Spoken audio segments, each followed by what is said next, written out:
Morning, guys. Morning. Greg, thank you very much. Fantastic stories. And really touch on a lot of what we're going to be talking about as well. Before we start, just want to say thank you to somebody that many of you in this audience might well have heard of. When we mention this name in other circles, perhaps he's not known so well, but Mathieu Ricard, hand, fantastic. His photography. When we wrote our book, The 31 Practices, and we'll explain that it's not such a big deal, really, 31. We thought that it would be a lovely idea to incorporate photography somehow into the book. And guess how many chapters there are? 31. So for each chapter to have a beautiful photograph that related to the chapter title, we thought would be a cool idea. And we went down many blind alleys, but then one Sunday I was just Googling happiness, mindfulness, practices, and up pops Mathieu Ricard, who I'd never heard of. Buddhist monk, author, happens to be the translator for the French government for the Dalai Lama, and takes beautiful photographs. So we contacted his organisation, explained the project, and his people came back saying, sure, if you want to make a donation to our foundation. And so that's why we use his photography. So what we're going to be talking about today. First, we're going to share a little bit about our journey with the 31 practices. Explain why you should bother. Give you a little bit more of an underpinning in terms of the framework that supports it. So as we go through the next 30 minutes, you'll see that the principle is very, very simple. But we didn't want you to think that it was so simple that it didn't have any substance. Then we're going to just tell you some stories, not quite as good as Greg's, but some stories. And then we're going to ask you to do some thinking towards the end. Before, if we've got any time, we might have some observations, comments, questions. And the reason it's not a stop button is because we hope that you will take this opportunity at the end of the 30 minutes to pause, but then maybe continue with some of the things that we've talked about. That slide was deleted. This one. So the 31 Practices originally was created for organisations. And I used to work in the hospitality sector. So I was the managing director of a Marriott hotel and country club in the UK. And they had a process that they used called their daily basics.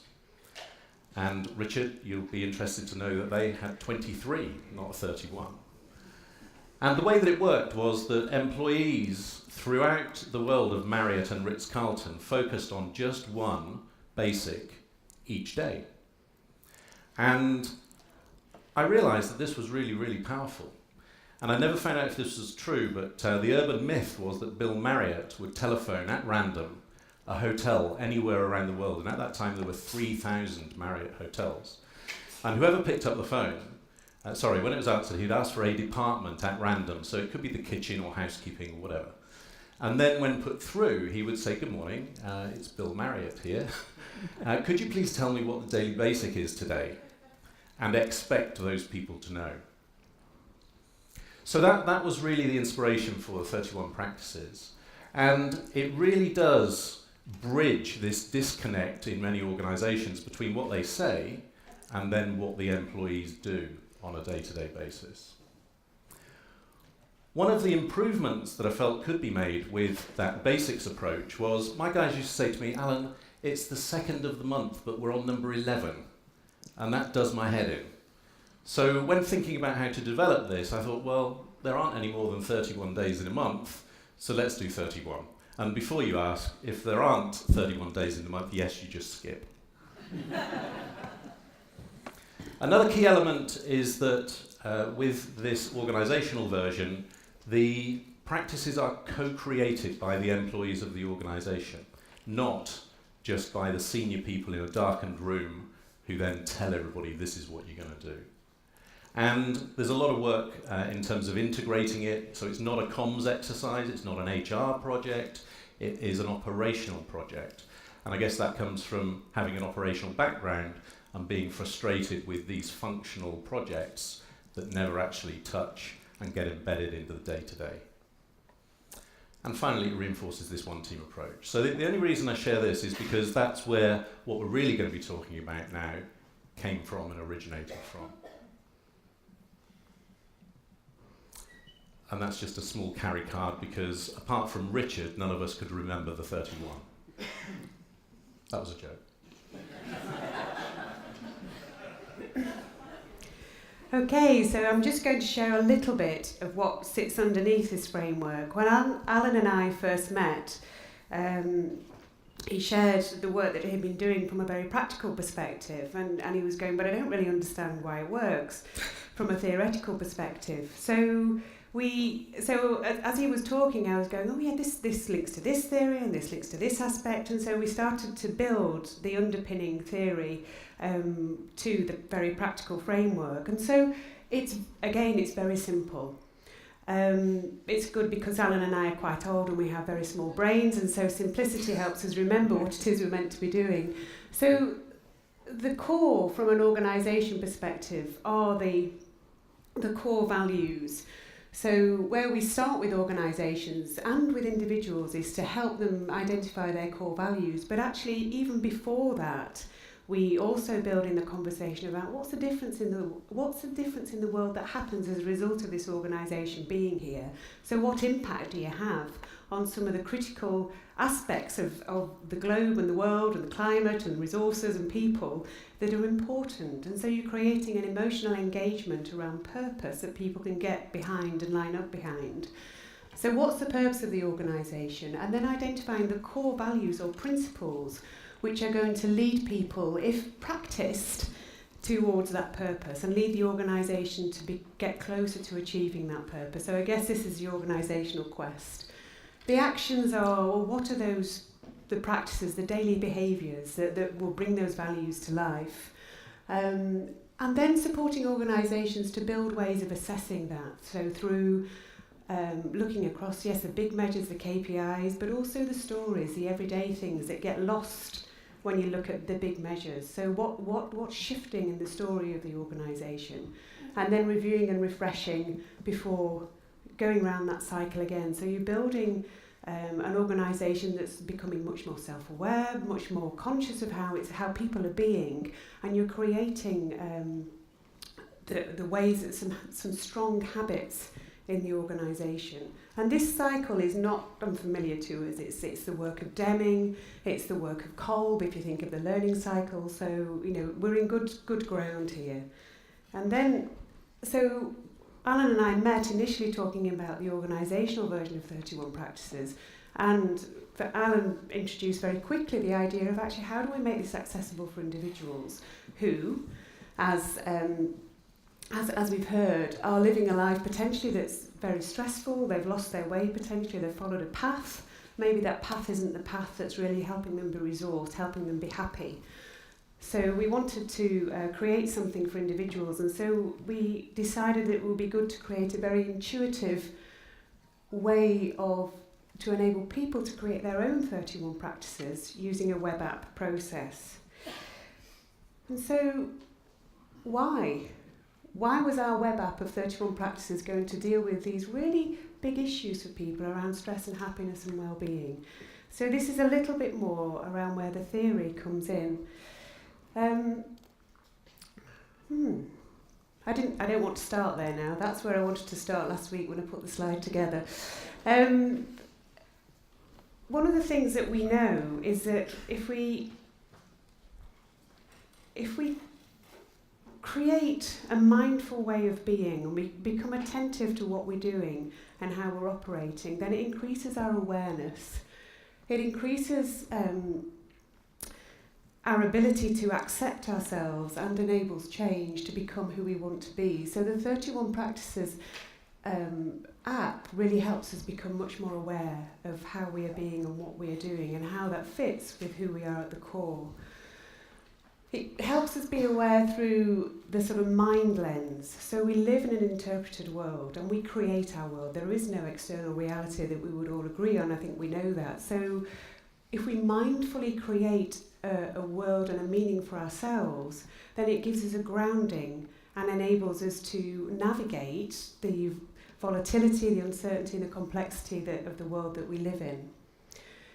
And also, if we continuously practice every day living our values, then we're building really strong habits that enable us to live a values-based life without actually that much effort whatsoever. It's just one thing a day that just may be attending to something we wouldn't normally attend to because we reminded ourselves that actually relationships are really important to us. So I'm going to pay attention to the relationships I have with people today rather than just the task.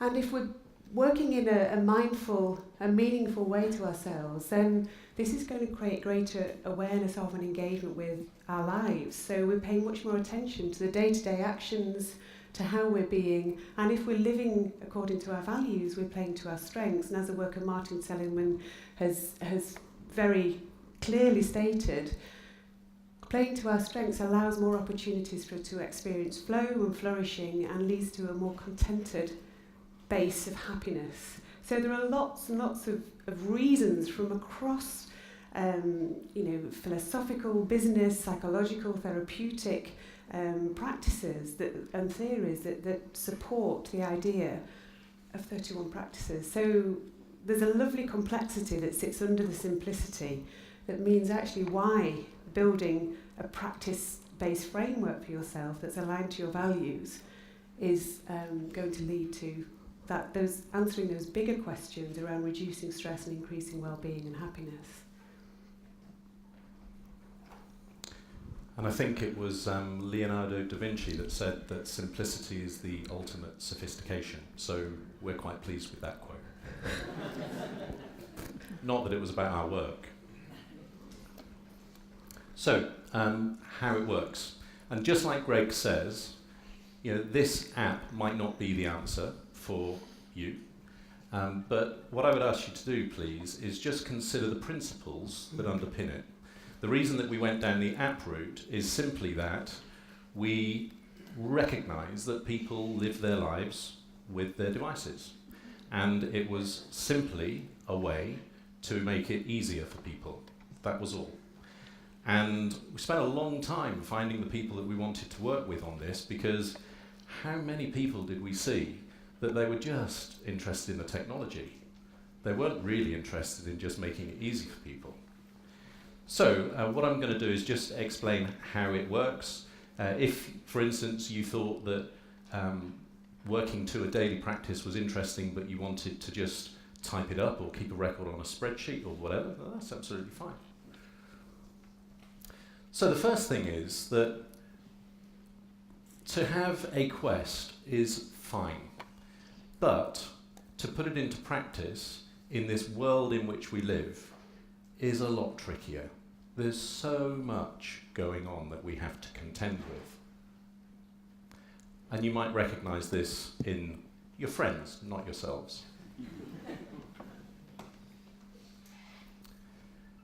But there is another way, and this is the way in which you can take more control. Maybe not all of the time, maybe not total control, but give yourself a better chance.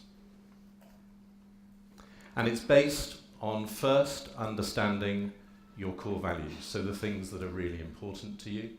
And the superhero there, it's finding your superhero with the V for values. And a really important part of this, which again, you'll be familiar with this, it is focusing on how I am being rather than the things that I do every day. But because we're so busy and because we're on autopilot so often, it's very easy to forget how we want to be. And if you go down the doing route, we've heard already, this is how you can end up in your prison and grateful to be there. Or you can go down the being route, where you bring together, as Alison's slide demonstrated, the heart, the mind, and the body in a way that generates amazing power. Now, another thing to say is that this is not for the faint-hearted, because it does involve some upfront investment in terms of time and work, because you can't just go like this, oh, these are my values and this is what it means to me. It's kind of an iterative process over a period of time. And it involves really looking at yourself in order to find what it is that you want to be like. But then it's a very practical tool. So it translates those core values on the left-hand side into these very practical daily behaviors, and I've explained why it's 31. So the way that it works is that, and this afternoon we've got a session where we can go into a bit more detail into how you translate the values into the practices. But very broadly, on your phone, you would get a message at the beginning of the day which reminds you of your value today and the practice that represents that value. At the end of the day, it will ask you how you've done and ask yourself to rate your performance. And you have the opportunity to record your experiences. Because again, like Alison mentioned, a lot of the time when we do stuff, we move on and we kind of forget what had happened. And so this is a great opportunity just to revisit all of the good stuff that you've done over a period of time. And shortly I mentioned some stories just to demonstrate that point. So the way that it works is this, and this is the brief version, but it's based on metaphor. So if you had decided that one of your values was success, then what we would suggest that you do to stimulate your creative thinking is to consider a metaphor, your very best example of what success is. And that could be a world-class athlete, it could be a friend, it could be anything. But then what you do is identify the behaviours that you associate with that best example of success in the first place. When you've got to that stage, you then ask yourself the question, so of those behaviours that I've identified in my metaphor, which ones would I like to adopt or adapt? Which ones would I like to display to represent my value of success? And the reason we use the metaphor is it just helps you to open your mind, no more than that.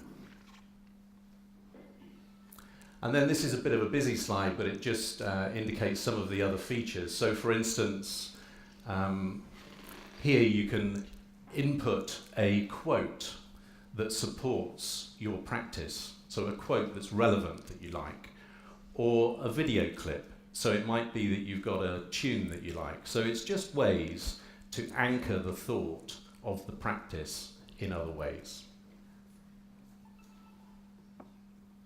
And you can set up a reward scheme. So at the end of the month, if you reach a certain score, go for lunch with a friend or take a relative to the cinema. So reward yourself. And Charles Duhigg says that the most important element of establishing habit is the reward.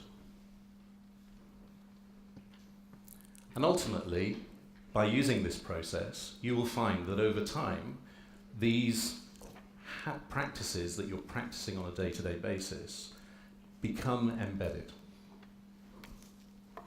And to just demonstrate this with 3 simple stories. When I first started telling people about this whole idea, I used the example of compassion and helping a stranger. So if your value was compassion, you might choose the practice, I'm going to help a stranger today. And because it's front of mind, you're much more likely to do it. So I was walking through Victoria Station in London, late for an appointment, and an old lady opened her purse. Her coins went everywhere. Now, because it was front of mind, probably, I don't know, I couldn't walk on. And so I helped her pick up the money. I gave her most of it back. She explained that she was an old age pensioner and she couldn't afford to lose this money. We had a lovely chat and I walked away feeling really good. Don't know why. Then, a couple of weeks later, I was in a tube, jam-packed, by the door, and a guy got off, taking with him somebody's earphones. Luckily, they weren't wearing them in their ears. And stepped off the train. The guy at the other side was like, he couldn't be bothered because he's like this. Doors closed. Then the train didn't leave. The doors opened. And I noticed on the platform the earphones. So I just stepped off, picked them up, back into the train, caught the eye of the guy, and just passed them across. And he was delighted. Now, I asked myself the question, if I hadn't started practicing this behaviour, would I have noticed the headphones on the platform or not? And now, the tourist, I find myself just going up to tourists looking at maps saying, can I help you? Do you know where you're going? And it feels normal now. And later in the workshop, we're going to go into that in a lot more detail. Okay. So, in summary, I think we just very briefly, as you all know, values create a strong foundation for happiness and well-being, but successful values-based living or values-driven living does require sustained effort every day. So pay attention to it to create the habits that then become normal. And I guess I was listening to Greg's talking about his grading on his different scales. You know, the values become the scales against which you want to grade yourself. So you start to become much more rounded in how you look at what successful living is for you. And this final point, that one practice a day makes what can seem very complex very simple. And the bottom line is that if you create a practice a day that connects with your core values, that are connected to your core purpose, then this releases the power of your personal values, releases a huge energy to resource yourself, and actually just helps you navigate the world a little bit more easily.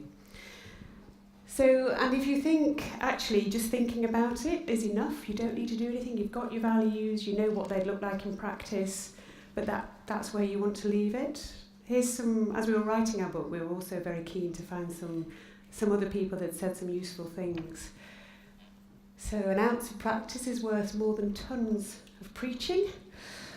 You can't hire somebody to practice for you. You have to be the person you want to be. It's no good your executive assistant, your PA, your children being who you want you to be. And a well-known quote from Gary Player, the more I practice, the luckier I get. Knowledge is of no value unless you put it into practice. We thought we'd have someone very serious in those quotes. And this is Alan's favourite. In theory, there's no difference between theory and practice. In practice, there is. So, as Richard was asking who had practices in the audience, some of you saying 1, 2, 3, I just want you to reflect for a moment and not necessarily answer the question on this slide, but what would happen if you had your own set of 31 practices to bring to life your personal values every day? So thinking about the values that you've got, the practices you've got already, what impact do they have? And what impact would it have to actually create more practices? So just have a think about what the value that those practices give you, the impact they have. And maybe answer this question. And maybe just have a conversation with the person you're sitting next to for a couple of minutes about what would it be like if I had a practice every day that was linked to my core values and linked to my purpose. So just a couple of minutes. Just to draw your attention to one of the things that we want to do is to build as much collaboration and accessibility to this way of thinking as we can. And so Alan, in conversation with John Engel, who I think is here. Where are you, John? There you go. This is John. So the My 31 Practices app has a certain price attached to it, But here we want to ask you to think about what value do you attach to bringing your core values to life every day for a whole year, and to pay, if you're interested in using the app, to make a contribution that would cover the cost of my 31 practices, but then also make a contribution to the Haiti to John's charity, and as a result of that, John will share what he's done with the money that is donated to him through this partnership and through your contributions. But also, we would give a free access for every person who signed up to this, we would give a complimentary version of 31 Practices, the 31 Practices app to John for him to use with teachers on the ground, or in whichever way to support the work of the charity. So just to raise your awareness of that. And the other thing is, you don't need to use the app. Alan and I had bits of paper with things typed on for a good couple of years before we actually had the opportunity to use something that was a bit more technologically complex and impressive. So anyway, enjoy your conversations. Thank you.